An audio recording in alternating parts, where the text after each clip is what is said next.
现在中国大陆只是稍微收紧了一下出口管制，结果呢，市场从不撒谎，各种的贵金属立刻价格飙涨。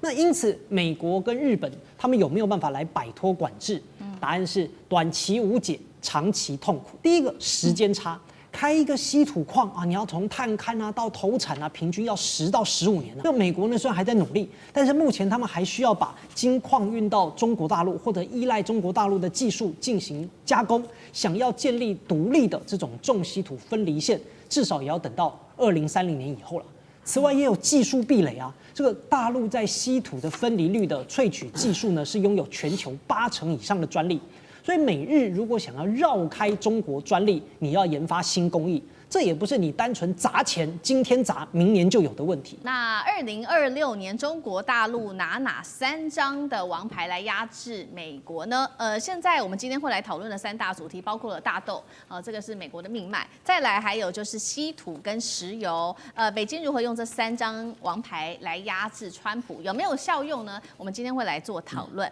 其实今年的2月初的时候，川普其实他才亲自打了一通电话给习近平，公开的亮相底牌。他说呢，并且向外宣布说，中国接下来会从美国买它的石油跟天然气，还打算呢这个大豆的采购量啊，2026光是第一季会冲到2000万吨，第二季他说会拉到2500万吨。香港01这个媒体就特别针对于大豆的重要性做了一个分析，他认为说，川普从1.0到2.0，他的权力一直在改变，但是大豆牌始终都是有效的，原因就是因为北京能够以大豆进口为工具迫使美国它的农业在内部起内讧。那尤其现在美国的期中选举又快要到了，大豆可以动摇共和党的选票，让川普只能让步。为什么大豆对于共和党来说，大豆牌这么的重要？委员怎么看？对，我过去在美国念博士的时候是在 Ohio， 就那么 Ohio 就是中西部，中西部几乎都是农民。而我还记得很清楚在我那个时候念书的那几年里，其实像比如说 Ohio 几乎都是共和党的天下了。就中西部大使在这个驻美代表处待过啊，我在 Chicago 对吧？所以中西部几乎全部都是这个共和党的红州的天下嘛。那么为什么？就是因为它都是农民啊。就是我还记得像 Ohio 就一眼望去全部都是不是种大豆的，就是种玉米的就是这个一望无际啊。所以就像刚才大使讲的一颗豆就1张票嘛，就是没办法，这选票问题就大豆对川普来说可能不重要，可是选票却很重要，尤其是中西部是共和党的大本营，中西部如果一旦失守那共和党就不要选了，其中选举就惨了。而且更重要的是什么？更重要的是说，中西部在过去这几年的发展里头，也不见得是铁板一块的吧？我记得像拜登那次当选的时候，中西部有几个州就倒了。就是从红州变蓝州了，他并没有在一贯的这个支持共和党了。那你更不要提到说，在今年马上要举办的期中选举之前的美国的几场大选，都给了川普敲响了警钟。最近的一次在德州，在德州这共和党的大本营德州，川普最有把握的地区的一个参议员补选输了，就川普亲自背书支持的一个这个女性的候选人，最后居然输给了一个素人，一个才刚刚从空军退伍下来，然后再做这个飞机维修的这个工程师这样的一个素人川普输了，而且输的这个比例相差很大他光在那个选区就输掉了17%的这个选票，过去川普在那里是赢13%到15%的，所以这一来一回是差多少？所以这对川普来说，这是很严重的警讯就没有什么州永远的红州，特别是像川普在过去这1年来搞了这么多这个稀奇古怪的把戏之后，其实对美国的民众来说，他们恐怕看川普的角度跟眼光已经有了很大的改变了。那你更不要提到说，川普当年是打着说站在这个弱势的、站在贫困的、站在一般平民的这一边的角色，虽然他是个富人，他是用打着这样的口号拿下政权的。可拿下了政权之后，他都是跟有钱人站在一起在他周围的不但都是这个上流社会的有钱人、企业家，他自己想尽了各种办法图利自己的家族，这是川普过去1年来所干的事情。美国的民众又不是眼瞎了，他又不是看不见，所以如果今天连大豆都守不住，那么他整个中西部就崩盘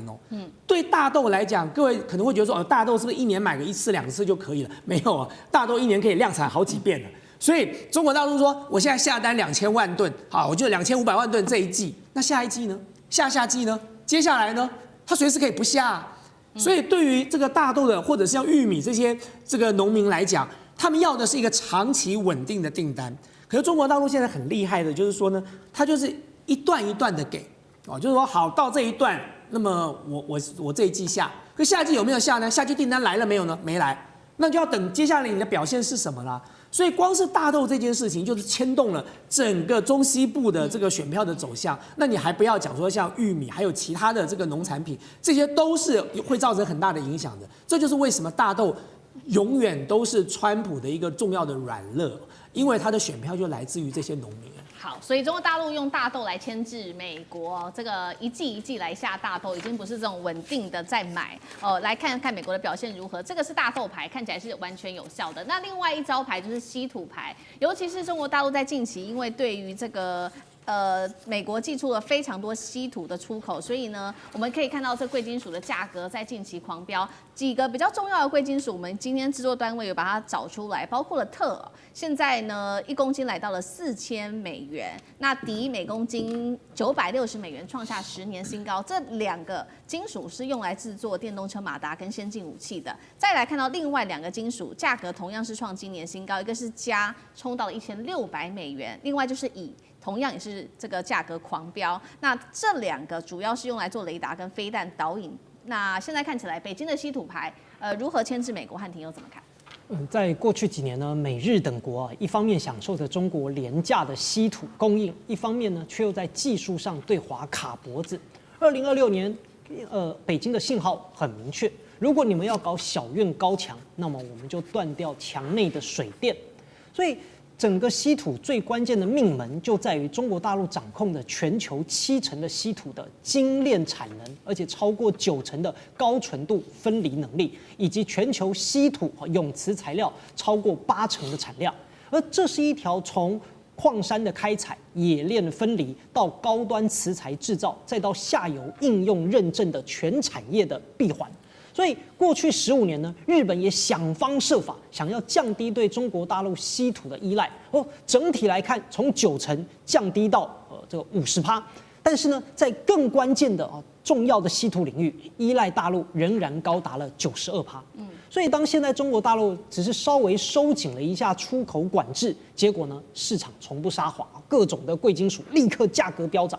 那因此，美国跟日本他们有没有办法来摆脱管制？答案是短期无解，长期痛苦。第一个，时间差，开一个稀土矿啊，你要从探勘啊到投产啊，平均要10到15年啊。这美国呢虽然还在努力，但是目前他们还需要把金矿运到中国大陆，或者依赖中国大陆的技术进行加工。想要建立独立的这种重稀土分离线，至少也要等到2030年以后了。此外，也有技术壁垒啊。这个大陆在稀土的分离率的萃取技术呢，是拥有全球80%以上的专利。所以美日如果想要绕开中国专利，你要研发新工艺，这也不是你单纯砸钱，今天砸明年就有的问题。再来第3呢，还有更多的环保问题。你要重稀土的开采，必然伴随着环境的破坏。在环保法规比较严格的这些西方，那谁愿意这么干呢？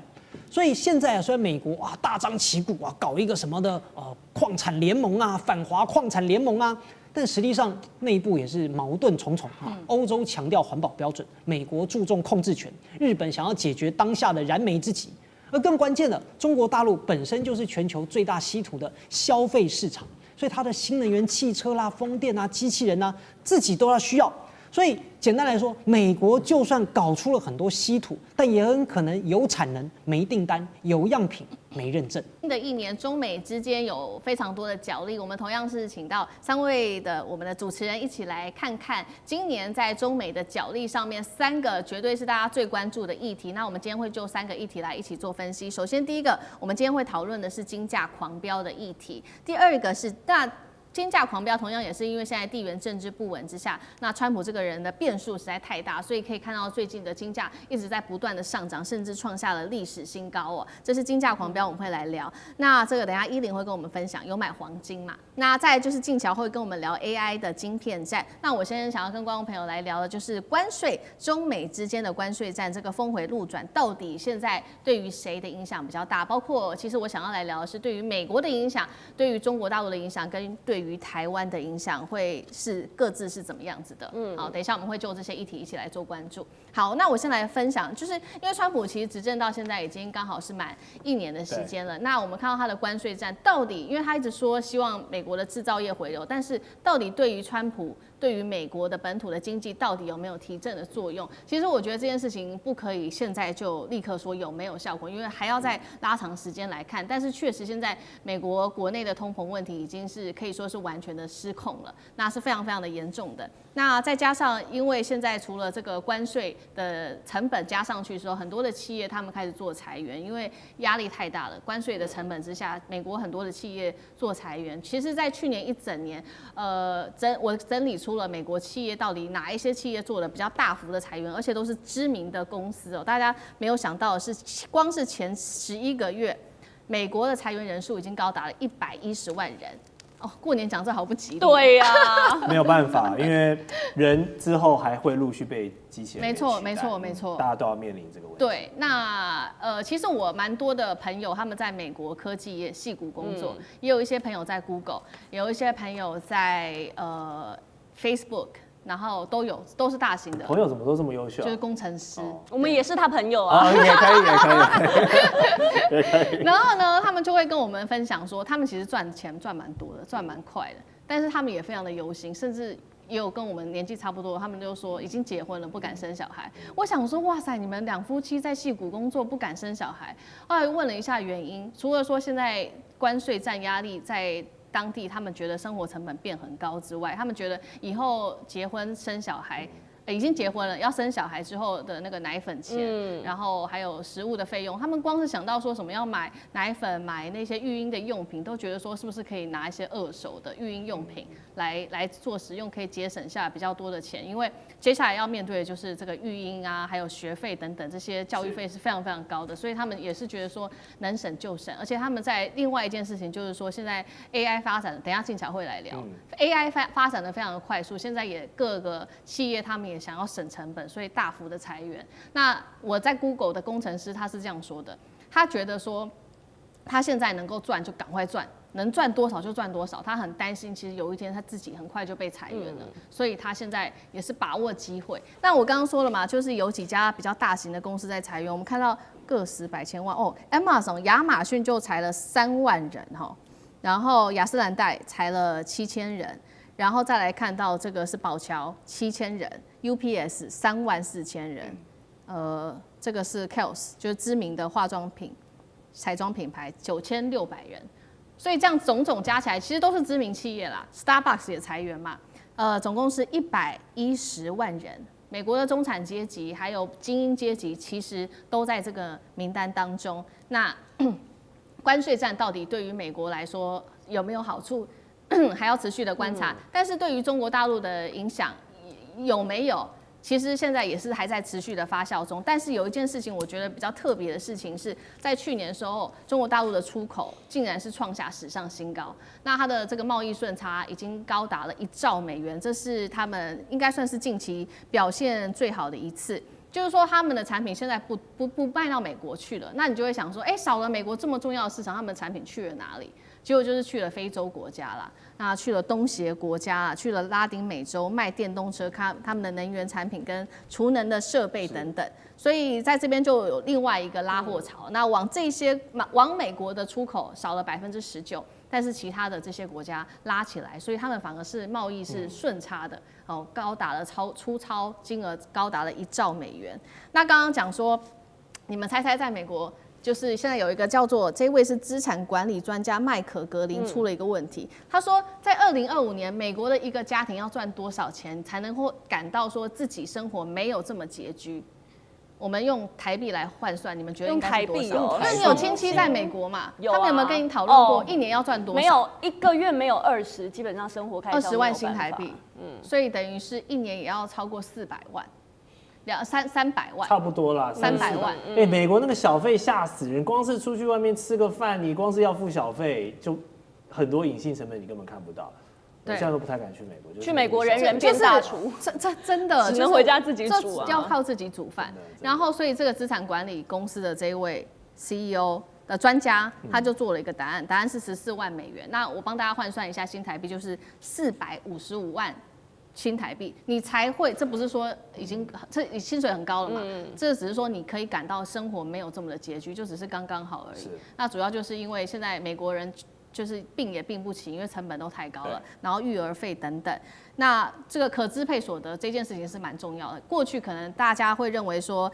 中产阶级可支配所得可能要有2/3，那现在只剩下50%，意思就是说你赚2块钱。那你有1块钱，你是立刻支出去的，不管你是要买保险，不管你是要缴学费，或者是做一些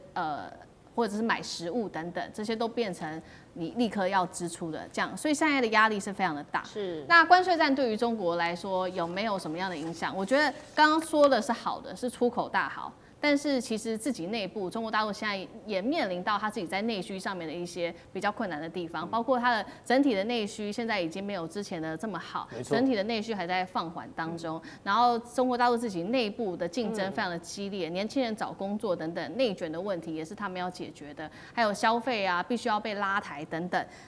还有房地产，到现在其实都还在恢复当中。你很难想象中国前几年房地产火车头的那个形势，一冷好像就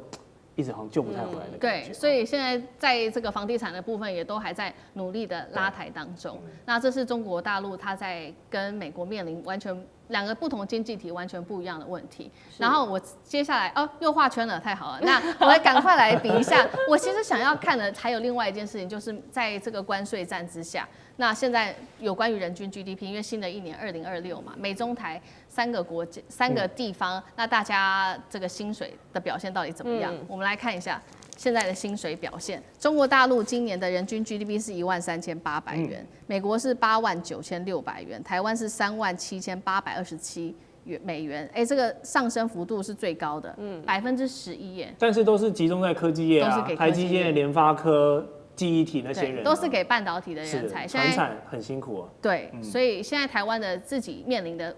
问题就是说，这个跟美国有点像啦，就是说主要的资金还是集中在某一些产业部分。那美国它现在贫富差距很大，那中国是内需问题，台湾则是你看这个主要的资源集中在某一个产业，这也是台湾面临现在眼前要解决的问题。是，对。那接下来我们请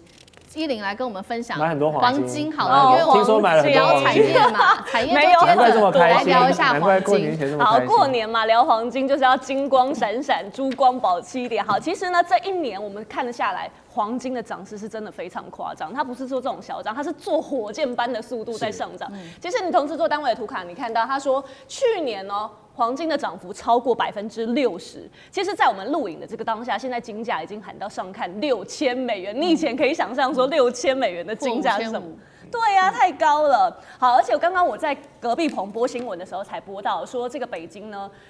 大家是顶着这个寒风刺骨，在那个金饰店的门口在排队，为了要抢到那个金饰。然后说在广州这个店门一开，大家把黄金都抢光光，好像不用钱一样。其实这种情况很难想象，因为在以前大家会觉得说黄金就是避险资产，但是现在其实因为涨势太惊人了，所以很多人是抱着有点投机的这个成分在面，也想要从中获利赚点小钱。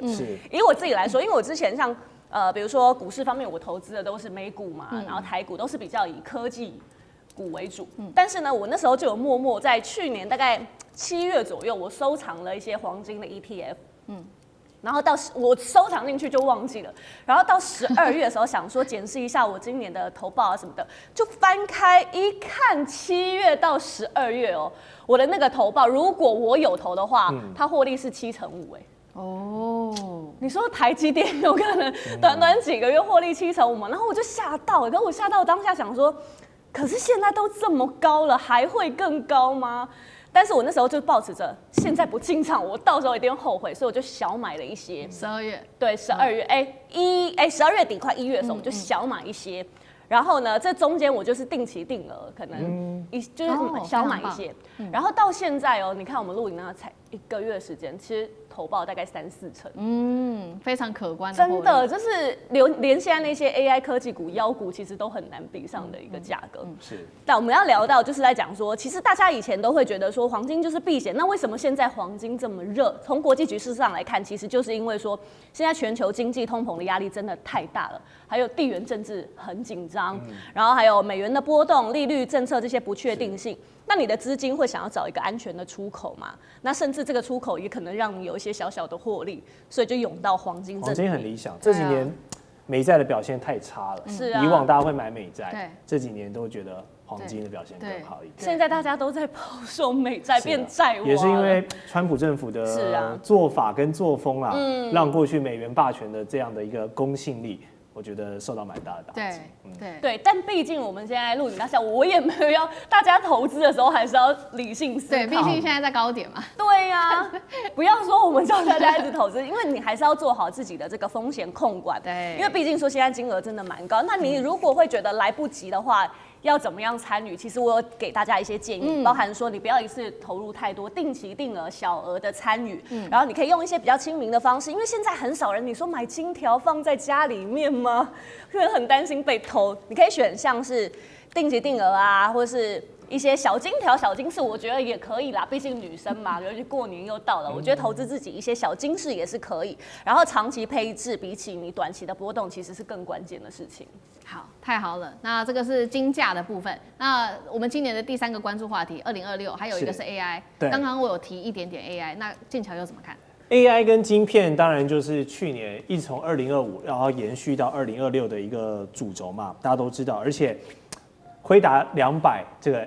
H200去年大家的新闻就播到一大堆，因为它的剧情发展也是非常的反转。一开始是美国不让卖，黄仁勋去求好开放，然后又变成中国，我也不要买了，就是有非常多的这个罗生门哦。我们也看到，不管是像黄仁勋，还是像 AMD 的苏姿丰等等这些 AI 的这些商家富人们，他们都必须在美中这样对抗的格局下，在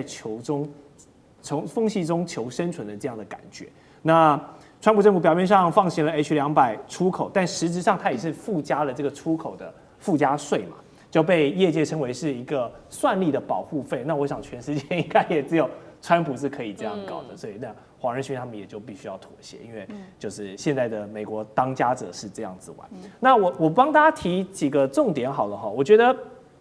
未来啊，这个晶片还是就持续大家在追求算力的发展之外，其实去年 Google 推出这个 Gemini 的晶片，还有他们的自家这个系统 TPU 这件事情，确实让市场看到了另外一条路。因为我们都知道辉达的晶片曾经这个合法管道的报价哦，再加上了关税跟审核的成本，曾经一度一张一个 unit 要卖到超过5万美元，这是很多小公司没有办法负担的，对不对？但是 Google 的这个 TPU 用了这个我们所谓的 ASIC 晶片，就是客制化的晶片，然后来做，让大家说，它可以把这个能效比跟算力调整到一个非常甜蜜的一个区间点，它大幅降低了那个成本，也跟 DeepSeek 之前在做的事情有一点点像，但又有一些不太一样。然后就我觉得今年26年 Google 的这个做法会刺激到更多的小公司，慢慢去往这个部分靠。当然你要走这种通用型的，然后要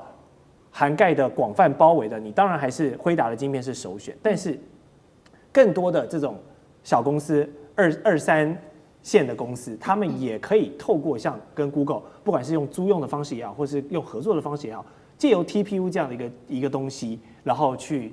跨足到这个产业。所以我相信2026年整个晶片还有整个 AI 的软体呢，虽然这一阵子这个美股7巨头有一点点冷掉，但是我还是看好未来发展，因为我相信另外2位主持人一样，就是我们现在的生活已经离不开 AI，不管是帮助我们的工作更有效率，还是我们日常中要寻求一些灵感，甚至是网友很爱做一些梗图，对不对？所有东西都在用 AI， 我大概每天都要用好几个 AI， 而且我现在都是 ChatGPT 跟 Gemini 一起用，一起比较，然后看看到底哪一个更好用。对，所以我觉得从25跨入到26哈，当然大家要持续追逐的算力之外，我们会进入到一个3元体系的发展了，就是美国这边呢，还是继续靠辉达他们的 Blackwell 跟 Rubin 维持这个技术的绝对代差，但是美国也会面临到他们的背后的这些基础设施，像是电力的问题这个部分，对，对他们现在要急起直追，但是对美国的各种法规、各种的运作模式没有办法像中国这样子这么大规模的去倾国家之力去投入，对，所以他们还是民间各立为王，像诸侯这样子去弄，所以在整合上会差中国一些。那中国是要走出一条这个用演算法的效率来弥补算力不足的一个路径。虽然这一阵子我们看到黄仁勋董事长去了北京之后，中国现在已经有几间公司买了，但是要跟美国现在既有的晶片算力来比的话，还是有一些差距。但就是像靠 DeepSeek R1这些公司靠更少的算力、更聪明的架构，然后还有背后这个强大的电力，我觉得26年甚至是27年。背后这个电力，中国是非常有搞头的一件事情。尤其现在中国大陆在发展就是西电东送啦，所以他们其实是请国家之力在完全的发展他们的电力，让他们电力足够。那这是美国现在觉得，也包括了这个黄仁勋在内，还有这个马斯克，他们自己都觉得说，这个是对于他们来说是最大的威胁。是啊，马斯克就说，你没有电力，你就算拥有一大堆 AI 设备，也都是废铁啊。所以电力这个东西，大家还是要谨慎啊，尤其是。我觉得一个国家的能源政策非常重要。当然中国大陆地大物博，核能、风力、绿能它都可以做。但是如果一些是资源没有那么丰富的地方，你还要继续做风力吗？你还要继续怎么样吗？是不是核能还是日本发生福岛之后，他们还是回去拥抱核能？这会不会是小岛国必须没有办法逃开的一个能源的一个迷思？我觉得大家还是要更谨慎的去思考这个问题。川普的关税战已经实施了大概1整年的时间，那全球其实都绷紧神经，对于这个关税还有极限施压，大家都在看。尤其这个1整年下来，川普的2.0的关税战有怎么样子的一个发展历程？我先带观众朋友稍微看一下整个历程了。再来讲一下后续对于整体全球资金啊市场的影响。2025年初的时候，我们看到它开始开局回国后，它就先释放了一个讯号，强调对等关税、国安的这个关税。那把关税现在可以看出来，就是它的一个外交跟谈判的工具。那上半年的时候呢，就是对许多的国家已经全面施压了，包括了我们看到画面上中国大陆、印度、欧盟、加拿大、南韩、日本，而且很多的国家，应该是说我现在念出来的后面几个国家，欧洲啊、加拿大、南韩、日本都是它的盟友，但是它是照样课这种重税，而且关税的政策是说，今天说了之后，明天可能又改，明天说了之后，后天可能又会改，改来改去。现在做一个统计，4月到7月3个月内，川普的关税说法已经修正了28次左右的时间。下半年的时候是终于在很多的谈判、各方的谈判之下，已经有很多的达成协议了。但是重点是，他每次达成协议的时候，后面都会有很多的附带条件，让各国都感到非常的感冒。尤其是这些附带条件，常常都是很为难、很强硬的。接下来就看到2026年，就是开始有这种关税战的副作用出现了。96%的关税成本竟然是由美国的企业跟消费者自己来做买单的。所以这个关税战到现在到底对于美国有什么样的影响？等一下我们3位会一起来跟大家做分析。那我先来讲一下对于美国会有什么样的影响。我认为我会从2个面来看，第一个就是从经济面，第二个就是从外交面对于美国的影响。经济面的话，当然就是美元霸权的这个解体。也没有说现在已经解体了，但是正在解体当中。我们可以看到一个这样子的一个趋势，尤其是因为我刚刚在节目上来之前搜了一下有关于美元指数的走势，然后我也是蛮惊讶的。我们先看这个2025年全年指数的跌幅，其实已经高达快要到1%了，是非常多的。那这是1个月之内，我们看到美元指数的跌幅，这个跌幅其实就已经有，尤其是在这个点上，这个是今年的年初到现在，可以说是这个直接是暴跌。现在美元指数是来到96.22元，其实这个数字已经是创下了单周的4年来最低的一个数字了。所以其实现在有非常的多的说法，就是说许多的国家正在卖出美元，意思就是说也是卖出美国，把美国这个国家给卖出去，因为他们觉得川普拿这个关税已经当成是一个政治上面的一个惩罚工具了，这不单纯是美元已经不单纯是一个贸易上面的工具而已。那我自己也观察到说，美元的这个崩跌，其实从俄乌战争的时候就已经可以很明显的看出来，当时他怎么样拿这个美元系统来对付俄罗斯的，包括俄罗斯的资产冻结在海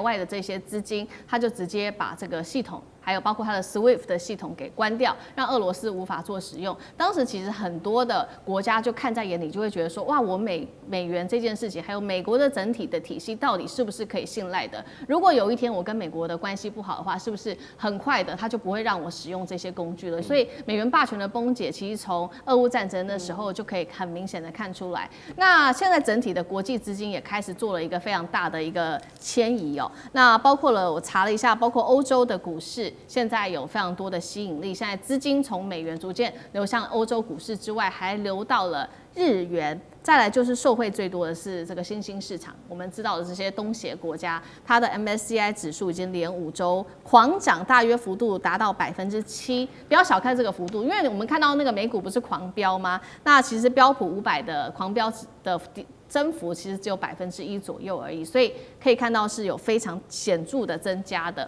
那再来就是说外交面，我们也想要来看到，就是说外交面，就是当时美国的这些原本非常要好的盟友，现在也开始集体的表态说，我要出走美国，我不要跟你做这么好的朋友了。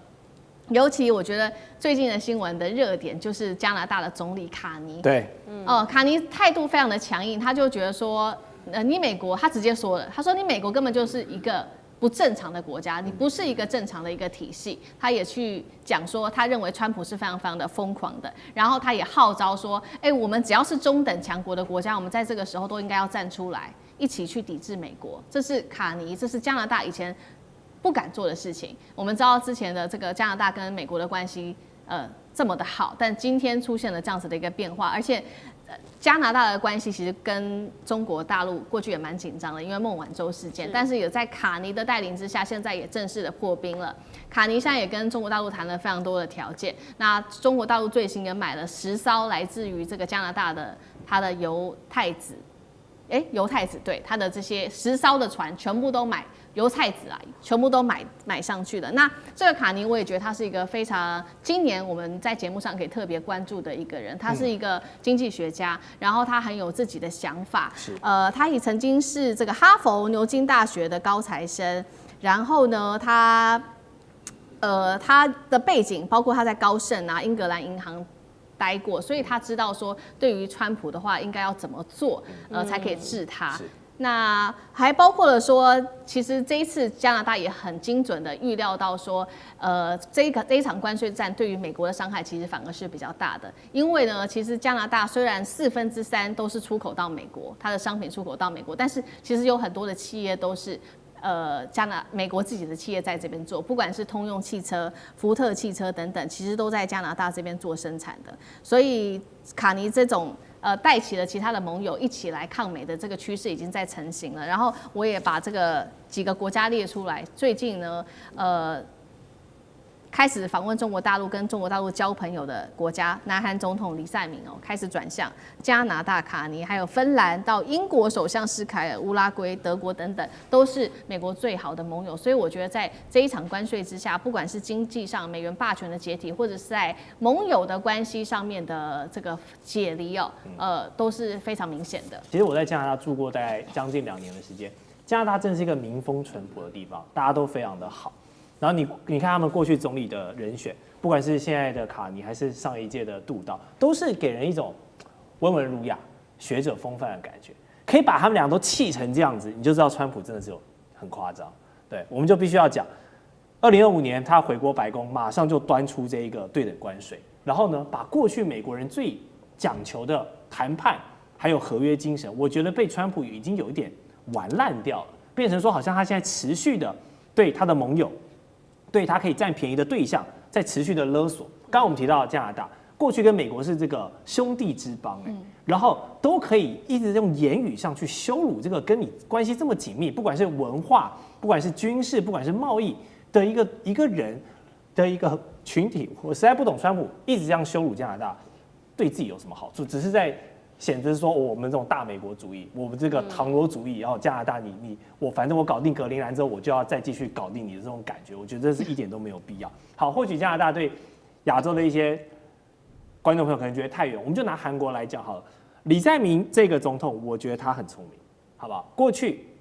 前面的尹锡悦总统就是非常极端的偏美路线嘛，跟中国也扯不好，搞不好关系，就是很强势的，我就是要依赖美国，然后跟北韩的关系也是变得紧张。但李在明就觉得不需要，我觉得他是一个很聪明的三角形大师，他就是借由他也知道小国要在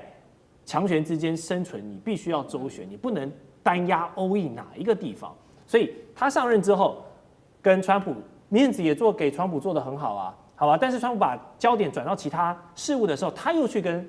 习近平主席会面嘛，大家也谈得很开心啊。习近平还送他那个手机，还拿手机自拍，还开玩笑说这个没有后悔，我觉得蛮幽默的。对，然后反正就是我们从李在明的做法就可以看出，其实现在包含美国这些盟友，他们已经在寻找一个 Plan B 了，因为他们知道你川普是可以为了你自己的，不管是你个人的利益啊，因为我们都知道川普已经是他的第二任期，他最后的任期，他就在追求一个历史定位的一个目标，所以他会做出很多很激进的事情，为的就是他可以被记录在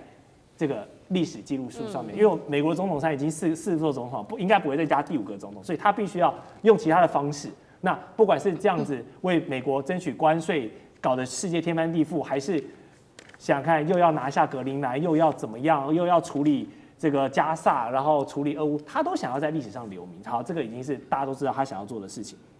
那如何在川普这样子不断的想要完成自己个人的想法的时候，去适当的去风险化，适当的去跟美国，不能说完全不依赖美国，但是你必须要找出第二条路。那李在明就在军事自主、在经济分散还有主权红利这3点事情上，我觉得就做得蛮好的。那欧盟还有加拿大现在也同样加入到这一股这个趋势里面。当然，因为欧盟大家就是太多国家了，然后你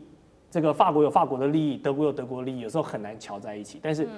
必须要现在要2026年欧洲必须要借由格陵兰这个议题更加的集中，我觉得。所以今年来讲，我觉得这个交易赛局是各国正在学习怎么跟川普这一个不可预测的霸权，因为去年上任嘛，这1年搞得天翻地覆。26年他的塔口大家都了解，但你怎么去跟这个总统做成？你就算表面功夫你要做给他，我可以表面上跟你川普总统你好棒，你这高大上，但是我们表面上这样子，但私底下你跟其他国家的这个隧道你要保持畅通。万一真的川普今天真的跟你翻脸了，你至少还给自己留有一个后路。这个战略自主的觉醒，我觉得是26年。他继续这样极限施压而且今年是他的期中选举，他还是会把更多东西搞上来的，你等着看吧。所以我觉得大家要真的不要把自己的路越走越窄，好像我就是单压美国，然后美国怎么样，我就是对他百般的听从，千万真的，尤其是小国家，千万不能这样子，好不好？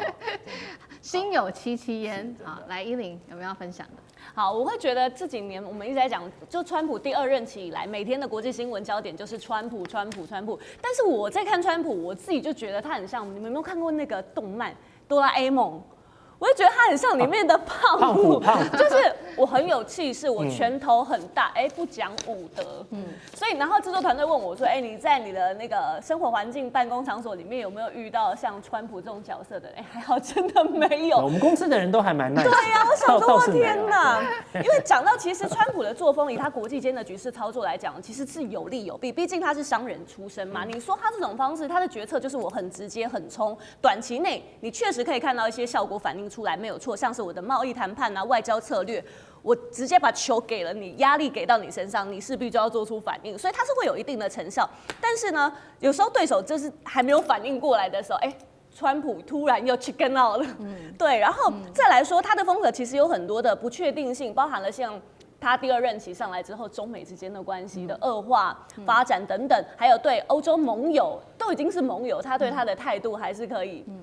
我一副就是老大哥，我决定怎么样就这样，所以大家会觉得说，好像川普上任以来，他好像在玩真人版的大富翁。我想要这一块地，这是我的，我就是强权等等的。但是呢，说到川普这个 taco， 其实彭博今天热腾腾有一个数据出炉了，说这个关税政策呢，川普一开始寄出的版本跟我们现在最后看到的版本，它执行力只有20%左右。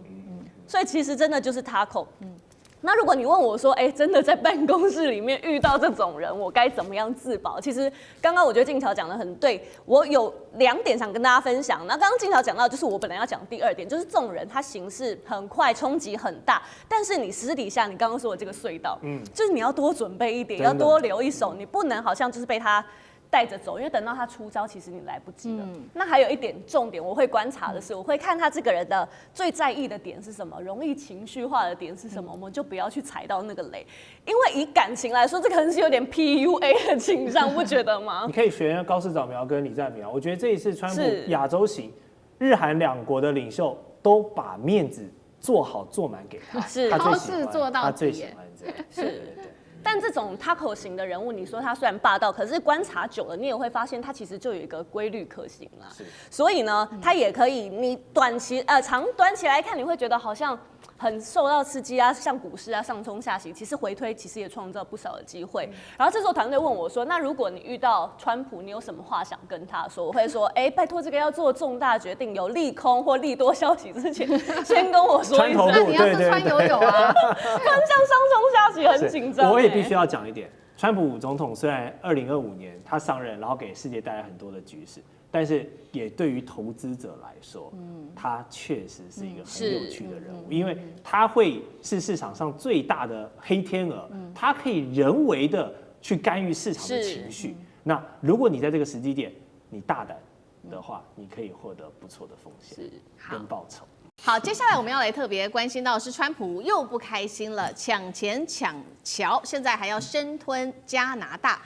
此刻加拿大则是投奔了北京，全球现在脱美靠中，势在必行吗？我们今天一起来做关心。好，为什么川普这一次又这么对加拿大如此的火大？因为我们来看到他最新宣布的，除非美国可以得到充分的补偿，否则呢，川普说了，我会阻止连接美国跟加拿大的这个谈好的新建的跨境大桥，这个桥叫做哥迪豪国际大桥。先来看一下他的小档案。当初呢，他本来是跟这个加拿大的前总理杜鲁道，川普跟杜鲁道谈好的是说这个是美加重要的经济连结，但是我们看到川普现在说翻脸就翻脸，这个国际大桥是做不了了。我们来看到它有的重要性是什么？它是横跨底特律河的，连接加拿大跟这个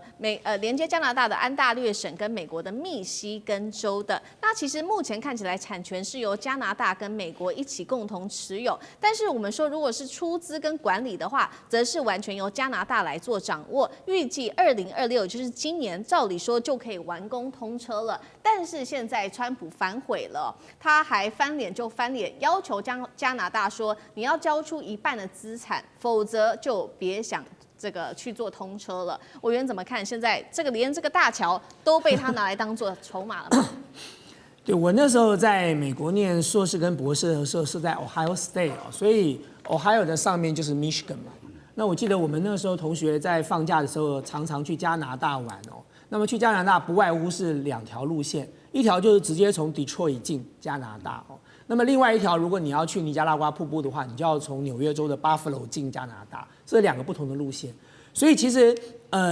我们是很频繁的从这个底特律进入加拿大的，他们的往来是很频繁的。那各位都知道，底特律是美国的这个汽车重镇就是当时我在念书的时候，我记得我念材料工程，我们的合作的这个案子都是美国3大汽车厂的案子所以我知道说，美国在底特律的这个汽车重镇里头，他们其实很多卫星工厂、很多的这个零件的生产通通都是放在加拿大的。那么因此，加拿大跟美国之间，特别是在底特律这条路线上其实往来互动是非常密切的。那么我现在看到川普说要把这座桥如果没有分他1半他就要把它关闭。其实我第一个直接的反应就是真的就是要感谢川普了，就是能够做出如此睿智的决定。因为各位要知道，卡尼到了中国去访问之后，事实上加拿大内部并不是一致赞同的。包含加拿大的政治人物，其中有一个跳出来反对的人是谁？就是安大略省的省长啊。安大略省的省长对美国当然这个有一定的这个敌意，可是他对中国他的敌意也是相当的深，也有相当的这个其他的考量哦，所以他是第一个跳出来反对做这件事情哦。可是各位知道这个桥啊，现在就是连接密西根州跟安大略省哦，所以为什么我要感谢川普的第一件事就是感谢川普，因为他这样做就等于再把安大略省又推向离美国更远的地方了哦。那对安大略省就要想清楚喽，你现在这个美中之间你必须要选边站了。卡尼选择走这条路，你当时有意见，可是现在连川普连桥都不给你了哦。那么接下来呢？你跟美国还有任何可以这个期盼的空间存在吗？是不可能的。第二个我要感谢川普的是说，他这样就亲手扼杀掉了美国的汽车工业，就是美国的汽车3大汽车厂曾经萧条了好一阵子哦。那么在川普当选的时候，川普就当时他宣布这个什么自由日的解放日的时候，他还把汽车工业的这些工人找到白宫来看哦，说要课对等关税了，要重振美国的工业，要让美国的汽车业再次的这个发扬光大。那你现在你亲手把那个桥切断了，你以为那个桥来往的都是加拿大的人民吗？不是，也不是什么美国的什么外国留学生，没有，那座桥往来的很多都是像底特律需要的这些零件，还有这些相关的这个卫星工厂所生产出来的产品，它会严重的影响到这3大汽车厂的生存。所以你看到这3大汽车厂当时听到这个川普的对等关税的时候，高兴了一阵子之后，忽然想到不行啊，看到川普这么重打加拿大又重打墨西哥的时候，他们就在想说，他们所有的原料都是从那里来的，他们的零件都是在那里啊。那么现在你像重打又课重税，倒霉的是他们自己所以其实川普做的这件事情，当然可以反映出这个人的心态哦，就是这个人的心态就是唯我独尊的心态嘛。你卡尼就应该要来跪舔我，你在我隔壁，你不但没有当条狗，你没有听我的话，你反而还要跑去中国跟中国大陆合作，那这对川普来说当然是很难容忍的了。所以我一再强调一件事情，就如同我刚才说的，川普只敬佩强者，卡尼因为变成了强者，所以加拿大接下来跟美国在做后续的对谈的时候，加拿大才能够得到川普的尊重。所以卡尼这样做法是正确的。川普玩这种小手段，其实撑不了多久的。大家只要看一件事情就好了。当时他要拿格陵兰，8个国家派部队去，他就号称说我要用武力，然后呢，接下来说我要给你们课重税。结果他到了达沃斯论坛，第二天就改口了。他说：“我什么时候说要用武力了？我从来没有想过要用武力哦，我绝对不会用武力的。那个税也不要课啦。为什么？因为那8个国家没退让啊。所以今天对抗川普最好的办法就是什么？打死不退，他就会退。好，确实我们现在看到，所以卡尼的态度非常的强硬。之外，他针对川普的态度非常强硬之外，他现在也找到了另外一个方法就是全面的跟中国大陆来加强合作。那尤其是在经贸上面的合作，中加关系可以说现在是正式的完全破冰了吗？我们来看到这个卡尼在1月份的时候访问中国大陆，当时双方就签署了中加经贸合作的路线图。好，最关键的就是中国大陆最在意的电动车关税，加拿大已经承诺了会把关税从100%一口气降到只剩下6.1%。那么加拿大最在意的油菜籽，中国也承诺关税从80%一口气降到15%。其他像是龙虾、螃蟹、豌豆的报复性关税全部取消。加拿大也宣布，接下来会跟中国大陆的企业一起合资成立电动车公司，会一起制造新的电动车。中国大陆的媒体解读说，这是加拿大对中国的明确示好了。那川普看到了眼前正在发生的这些事情，当然是已经完全气炸了。他除了祭出针对加拿大的100%关税之外，还抱怨中国会把加拿大给生吞活剥，我们只得到的是残羹剩饭。县长怎么看这个情势？我记得川普2.01上来的时候，他说他要这个拿下格陵兰，加拿大会变成他的51州，他要收回巴拿马。你觉得他都在胡说八道？可是他开始做到今天，你会发现他真的是在这么想，在这么做的。那你现在想说，人家加拿大是一个国家，就并入你51州啊？怎么可能呢？但是我后来想想，真的是有可能的。为什么呢？第一个，这个美国现在把它的所有重心就摆在这个南美这个西半球这里，它会施以很大的力量。第二个，往往这些叫做主权归谁那个高层的政治人物是很强烈的，绝不会。底层的人民不见得这样想。好比说加拿大有一个人民族叫做加拿大民族吗？没有啊，他跟美国是一样的，从英国这样英国，所以他跟美国是亲兄弟，你知道？第二个，美国是不是非常强大的？今天如果我在这里，我能够成为，我不要说加拿大这么近了，以前你叫很多这个台湾人说你变成美国的一州愿不愿意？他可能很愿意的。这个国家这么强大，我以身为这个全世界最强大的国家为荣。人民怎么想是不一定，再加上他们贴得这么近，他们又是几乎是一个系出同源，所以我觉得这很难讲。然后接着你再看美国哦，从它刚开始独立的时候只有13个州在美东，一直到今天变50个州，它怎么变50个州的？啊，你以为都是道德劝说啊？拜托啊，来加入啊，等软硬兼施啊。他现在在做的也就在做一个软硬兼施。那你今天是卡尼，你会不担心吗？我会很担心的，因为我觉得他真的是想要这样去做，而且他真的逼下去，他用各种的软硬的手段来逼着你，最后基层的人民可能会觉得，哎，我们其实加入美国也不错啊，对，一个公投可能就翻盘了，你知道吧？所以他现在拼了命的想要找全世界第2大的叫做中国来合作。你要知道，这个世界最不可能跟美国翻脸的那个国家就叫加拿大，除了系出同源，第一个经济。2024年，加拿大出口76%到美国那里去，北美的共同防御是美国跟加拿大，就是安全也是，利益也是。但是他现在说答应这个叫做电动车，我一看到这个，我可以告诉你，美国会非常紧张，因为中国的电动车太有优势了，CPI值太高了，所以美国就是不准进嘛，或者抽这么高。可是就在边界那里，他如果让加拿大的汽车公司就在边界开，你知道很多美国人会跑到那里去买。就跟以前我在那个读书在马萨诸塞，隔壁的那个税跟我们不一样啊，一个是5%，一个是2%，学生就赚了个爱车到那里去买东西，就差在这。所以如果加拿大容许中国的电动汽车，它 CP 值这么高，很多北部的甚至哪里的人他会跑到加拿大去买车，所以这对美国影响大不大？非常之大，川普会紧张。好，所以其实卡尼经济学家他都已经盘算好这一切了。那他除了在产业上面跟中国大陆加大合作之外呢，他其实在这一次的世界经济论坛上面也公开的呼吁，包括呢提醒示警这些中等收入国家，他说别再幻想要顺从来换安全了，这个时候我们这些国家必须要集体合作来抵制这一个霸权，也就是美国的威胁胁迫。他也说呢，如果你一直和霸权双边谈判，最终只会让小国之间我们只能接受施舍，互相竞争，这不是主权。华干哥怎么看未来的世界，尤其是中等收入国家，他们对抗川普卡尼所提出来的这套理论有效吗？卡尼当过加拿大央行的行长，也当过英国央行的行长。这一篇在世界经济论坛的演说，你知道幕僚说那个总理，我们帮你拟好了初步，他说不用，我自己写。你知道他这篇文章有多长吗？这篇文章大概有5000字，5000字，英文的5000字，他自己写的。是。他的重点在哪里？就是说，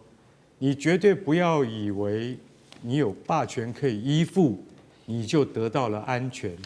他没有讲加拿大今天的下场，他没有讲这句话，他只是告诉所有参加这个论坛的123个国家，他讲他的感受给你听。他特别还举一个例子，那个例子是什么？那个例子是1968年，苏联坦克开进了布拉格，也就是捷克首都。10年之后，因为那次事件叫布拉格之春嘛。10年之后，1978年，然后你知道他的捷克朋友说，他们在那个布拉格的街上都会看到人家挂上了一个就是一个标语，就是说有一个水果摊，他会挂上标语说，全世界的劳工联合起来，这样我们就不会被欺负了。他说他一看到那个标语他完全不相信，因为那个叫做谎言。你要深陷在谎言里面的话，你就相信全世界的劳工联合起来就不会被欺负，那是不可能的。为什么？因为你只在你的国家，你讲话有分量。全世界的劳工要联合起来是不可能，没有像这样子的组织。所以在1978年，他就认为说这就是谎言。你要活在谎言里面去相信它，但是到最后你会发现完全是一场空。卡尼现在讲这件事情的意思就是很简单，他举这个例子就是告诉你说，不要以为挂在墙壁上的标语，它就有一天会成为事实。我们跟美国的关系真的是从200年以前建立到现在的，对不对？美国在还没有独立的时候，跟加拿大人是互通有无的，边境根本不设防的。如今我们将可能成为川普口里的第51省或第52省的州的时候，你就会觉得说，我们曾几何时变成这样子？因为你不在谈判桌上，你就会沦为别人的盘中孙。也就是说，你没有这个资格去参加那个会议的话，你就变成任人宰割的羔羊。卡尼，你不觉得他讲话非常充满的智慧吗？这一次跟中国达成这样子的协议，你看双方把报复性关税都免除了，然后关税降到可以降的最低的程度。这是为我自己的国家着想。如果我不上谈判桌的话，我就会被你颐指气使，这就是卡尼的外交策略。所以川普现在很讨厌他，总有一天他要想办法来这个惩罚卡尼。但是我今天讲一句实在话，如果他跟中国的关系能够调整到一个非常顺畅的地位的话，美国也会觉得加拿大这样子做对美国其实是有利益的。川普又在翻脸，对加拿大寄出100%的重税了。于是加拿大这一次号召中等强国一起来联合抗美。我们来看到集体导向去美化的国家，除了欧洲国家，还有澳洲等等哦。今天会来一起关心去美化是否全面扩散呢？川普这一次特别又在翻脸，原因就是因为他在不久前在媒体上才跟加拿大的总理说呢，你如果跟中国达成协议，你就该这么做。看起来是好像支持卡尼的所有决定，但是又突然间对卡尼翻脸了，直接威胁加拿大说我会对你课征100%的惩罚性关税，而且是立刻的生效。公开把加国总理卡尼羞辱成卡尼州长哦，他这个还做了这样子的一个事情。《纽约时报》做了一个分析，说川普为什么会突然间180度翻脸，就是因为卡尼戳中了川普的这个痛点哦。卡尼在达沃斯论坛上面宣告说，美国所主导的战后秩序已经正式破裂了，中等强国必须要一起团结抗美。好。但是真的吗？卡尼有办法抗美吗？就是因为加拿大的经济其实呢还是被美国牢牢的给掌握住。现在在加拿大出口占比75%以上，其实都是卖给美国的，只有10%左右是出口到中国跟印太地区的其他国家，而进口商品有一半可以说都是来自于美国的。在这样的情况之下，卡尼仍然是坚持持续的加强跟中国大陆的合作。所以呢，我们看到他最近呢跟中国大陆签署了战略伙伴关系，跟中国有更多能源的合作，也公开的号召中等强国一起结盟，甚至呼吁说我们要对抗外来的经济威胁，应该要购买国货才对。而且我们要看到是川普的这个关税战打下去，到底对谁比较伤呢？目前做了一个统计，是96%的关税成本是消费者美国人自己买单，进口商自己吞下去，只有4%是由外国出口商来做吸收的。所以节目一开始要特别来看到，为什么川普突然间针对卡尼态度180度大转弯？是因为卡尼号召所谓的中等强国一起来对抗美国吗？关税真的能够逼加拿大回头吗？还是说再次证明关税只会害美国自己被反噬呢？委员怎么看？真的是闹剧一场。怎么说闹剧一场啊？我们先看美国的进口货，我们不要打那个细微的数字。美国进口货里面大概15% 从中国，15% 从加拿大，15% 从墨西哥，而且美国要从加拿大进口的东西，从其他国家取得替代品都不太容易。比如木材，你从哪里运来？对不起，加拿大。比如说石油，对不起，最近的那个美国东北部地区的石油就是要靠加拿大，电力靠加拿大。那你说加拿大有出口很多汽车啊，很多东西到美国，对不起，那通通是美国公司。还没有一家是加拿大公司。所以制药的美国公司，做车子的美国公司。做了很多很多都是美国公司跑到加拿大去投资，那因为边界没有关税，直接运回美国，而加拿大没有工会，所以比较没有纷纷扰扰，而且很多东西比较便宜，所以这个是美国公司跑到加拿大去投资设厂设公司，最后回来美国的一个最重要的一个原因。那你川普对加拿大课关税，你到底是克到加拿大，还克到自己的美国公司，还是克到自己的美国的消费者跟购买者？当然是克到美国自己吧。这个卡尼怎么会在乎了？卡尼是经济学家出身的，他怎么会不懂这个呢？卡尼的学历大概所有的各国领导人里面学历最好的，哈佛大学经济学学士，牛津大学经济学硕士，牛津大学经济学博士。对啊，而且担任过这么多的重要的经济学的重要位置，全世界大概自古到今没有第二个啦。那他懂不懂？你克吧，你克啊，不会克到加拿大有限嘛，对赌。那所以川普这个这样蒙个头胡搞。那再来第二个，卡尼走向中国是绝对正确的选择，因为他现在进口货里面中国只占9%，但是他出口去到中国只占中国的1.8%，1.8%要加倍，容不容易？很容易啊。所以卡尼现在想一想说，那好了，我的石油产地在爱达省，隔壁是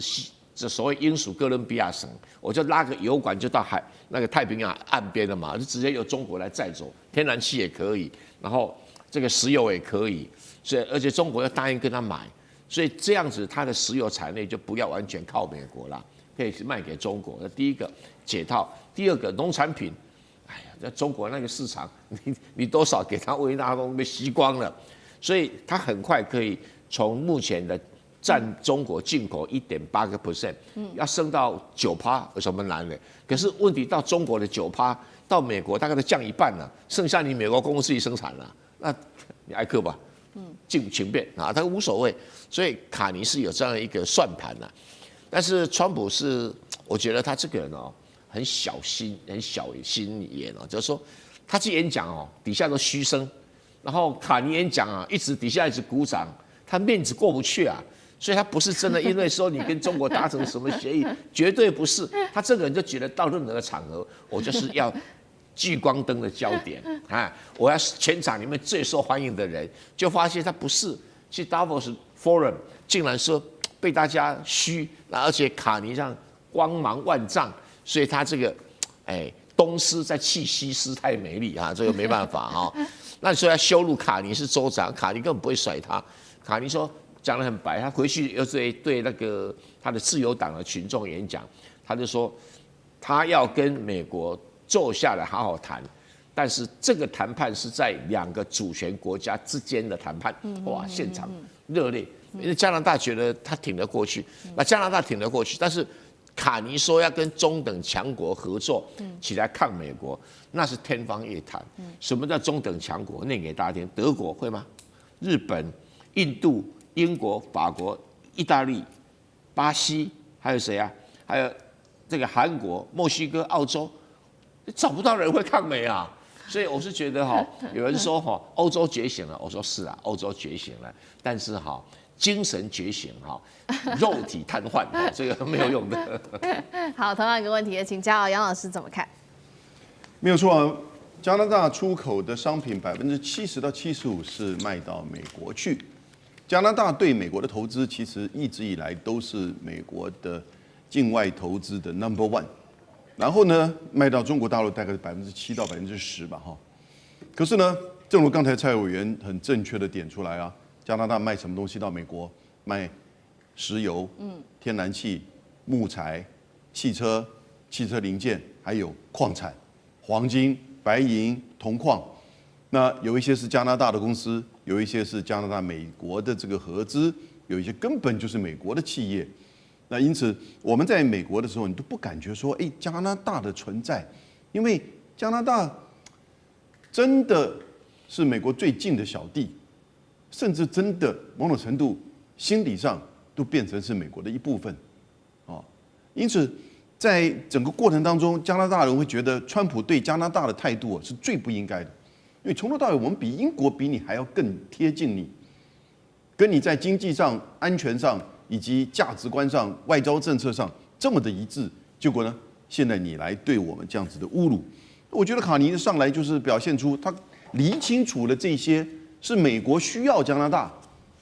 就跟美国需要台积电的先进制成的产品一样，加拿大是有筹码的。那他就看到了中国大陆在去年1整年的关税战的反制的作为，让美国乖乖的，为什么？因为稀土跟关税的反制让美国没有办法。可是加拿大发现到，其实它也有这种类似的效果啊。到后来伤害的是美国。那当然，卡尼这一次表现出来的特别的就是他点出2个点哈。那一个是成功的点出，一个是我画一个大的问号，一个就是他成功的点出这个世界秩序格局已经改变了。对，也就是中美之间的这种两强激突体制。而中等国家，他点出来必须团结。但必须团结并不代表能够团结。能不能有第2点，我会很质疑的。卡尼所谓呼吁的，我把它叫新西方。也就是美国之外的其他的这些欧洲或者是西方国家，包含日本、韩国，能不能团结？能不能真正有新西方？我上一节讲得很清楚啊，你在军事安全层面根本不可能。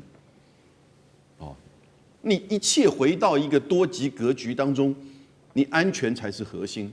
当你不可能的时候，你新西方也只不过流于话语，流于外交，流于在贸易政策的铺陈上面的一种说法而已。但没有问题，这还 OK。可是呢，它真正到最后还会有一个关键，就是那新西方的领导人是谁呢？加拿大。我觉得加拿大在这个时候，卡尼可能在言辞上激励大家，让很多人加拿大从来没有这么的骄傲过。面对美国的时候，棒球、冰上曲棍球，东东都是美国的联盟，哪有一天突然发现到我加拿大是一个这么有值得骄傲的主权独立国家？但是呢，是不是会仅止于此？他不可能成为新西方的领导人的。因此，新西方最后能不能真的出现？以及能不能够去有不同的政策，这个大概都会接下来地缘政治的很有趣味的剧码。好，新西方这个概念出现，那这个卡尼他号召中等国家必须要站出来，在安全上、在经济上或许可以啦，因为欧盟很多国家已经开始加速跟中国大陆、跟印度啊、南方共同市场签自贸协定，但是在安全上或许还是得要靠美国。去美化潮流有没有可能真的成型？吕舰长怎么看？我们来看啊，有关于这一个卡尼的这个演讲啊，其实呢，真正的触动了人心。什么样的人心呢？就是川普无底线的对全世界霸凌，那也就是全世界现在掀起的，也就是去美国化的一个全球现象啊。那其实如果我们注意卡尼的演讲，他在前面1/3讲的是法语，所以他其实还有一部分诉求的是法国，然后他法语讲了1/3之后，后面全部讲英语。重点在哪里？重点他在讲说，其实他今天谈论的是世界秩序的断裂。这个断裂提的是什么？也就是一个大国竞争的时代，然后之前这个大国就是美国，以规则为基础的秩序正在褪色，强者什么都想做，那弱者呢？那实际上来讲，只能逆来顺受。然后他进一步的告诉大家，如果中等强国没有团结在一起的话，那就是不在餐桌上，就会在菜单上面。这个其实也就是一记的警钟啊。那这一个部分呢，那其实它另外我们看到，太平洋的另外一岸，也就是澳洲的总理艾班尼斯，他也完全的赞同卡尼的这一个讲法。那其实艾班尼斯这个人，我们大家观察这么久，他是比较内敛的，也就是他对于美国的种种措施，他通常都是要不保持严肃，要不然呢就是淡淡的微笑，他从来不说什么。那但是呢，我们看到美国的这个财政部长可不是这样啊，他怎么怼这个卡尼的？他说：“前几个月我们不是才一起对中国大陆加税吗？这会儿你怎么变得跟中国在一起了？可是跟中国在一起的还真的不是只有才刚刚造访过中国大陆的卡尼啊。那接下来英国的总理首相也要前往中国大陆。那接下来之前还有对于中国各种批评的。”德国的总理Merz，他也要去，而且他已经先说了，中国凭借着战略远见，以跻身大国之列。这个也就是再一次强调 G2已经成型，那中等国家必须要结合在一起。好，谢谢吕舰长。那我们休息一下，马上回来。地缘政治、美中之争、战略价值、强权崛起、小国生存。